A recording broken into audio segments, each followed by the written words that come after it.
حالیہ دنوں حماس نے ایک بہت امپورٹنٹ ڈیسیجن لیا ہے۔ انہوں نے حماس کی جو سویلین گورنمنٹ ہے وہ ڈیزالو کر دی ہے اور اس کو ختم کر دیا ہے، اور اس کی جگہ انہوں نے ایک ٹیکنیکل کمیٹی تشکیل دے دی ہے جو کہ غزہ کے افیئرز کو رن کرے گی، اور اس کمیٹی کا نام ہے national committee for administration of Gaza. تو یہ انڈر بورڈ آف پیس یہ ٹیکنیکل کمیٹی یہ آپریٹ کرے گی، اور اس کے بعد جو فردر ڈیولپمنٹس ہیں، جو فردر سیز فائر کی جو لیئرز ہیں، ان پہ عمل درآمد کیا جائے گا۔ اب یہ غزہ کی طرف میں حماس کی طرف سے تو بہت پازیٹیو سٹیپ ہے، اور حماس نے ایک طرح سے اپنا وعدہ پورا کر دیا ہے کہ انہوں نے گورنمنٹ کو اس میں سے اپنے آپ کو نکال لیا ہے۔ اب بال ہے اسرائیل کے کورٹ میں۔ اب اسرائیل پہ ڈپینڈ کرتا ہے کہ اب وہ کیا سٹیپ لیتا ہے۔ اب اسرائیل کی باری ہے۔ اب اس معاہدے کے تحت جو اکتوبر 2025 میں جو سیز فائر ہوا تھا، اس کے تحت اب اسرائیل پہ لاگو ہے کہ ایک تو وہ اپنی فوج نکالے غزہ کے اندر سے، 70% ایریے پہ ابھی بھی اسرائیل کی فوج قابض ہے، اور اسرائیل نے ابھی بھی لیٹسٹ اسٹیٹمنٹ یہ دی ہے کہ ہم اس ایریے کو خالی نہیں کریں گے۔ دوسری بات یہ ہے کہ سیز فائر ہونے کے باوجود سیز فائر وائلیشنز ہوتی رہیں، اسرائیل اٹیکس جاری رہے، سویلینز بچوں اور عورتوں کو مارا جاتا رہا، اور اکتوبر 2025 کے بعد کم از کم 1000 غزہ شہری جو ہیں وہ مارے جا چکے ہیں، یعنی تقریباً اب تک غزہ میں اکتوبر 2023 میں جو وار شروع ہوئی تھی، اب تک 73,000 پیلسٹینینز کو شہید کیا جا چکا ہے۔ تو اس حوالے سے غزہ نے یہ ایک بہت پازیٹیو جسچر دکھایا ہے، لیکن انفارچونیٹلی اسرائیل کا رسپانس نیگیٹو ہے، اور اسرائیل نے ریفیوز کر دیا ہے اس میں غزہ کے ساتھ حماس کے ساتھ تعاون کرنے کو، بلکہ اسرائیل اب مزید کیا چاہتا ہے کہ حماس ڈس آرم بھی ہو، ہتھیار بھی پھینک دے۔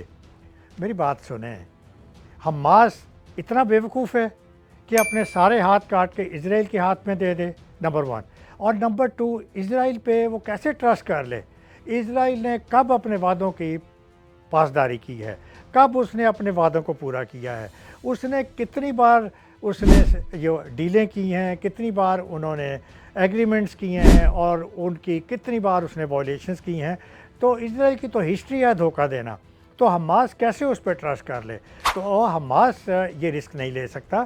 Now it's turn of Israel کہ وہ اب کچھ ایکشن کر کے دکھائے، اور تاکہ اس کے بعد یہ بات آگے چلے۔ اور اگر یہ اسرائیل دیکھیے نا، اگر اسرائیل اب فوجیں نکال لیتا ہے، سیز فائر کو مکمل طریقے پہ عمل درآمد کر لیتا ہے، اور جو شہریوں کی جو قتل عام ہے اسرائیل اس کو روک دیتا ہے، تو پھر پاسبلٹی ہے کہ حماس سوچے کہ بھی اب ہمیں ہتھیار پھینک دیں، ورنہ تو یہ بڑا کام مشکل ہوگا۔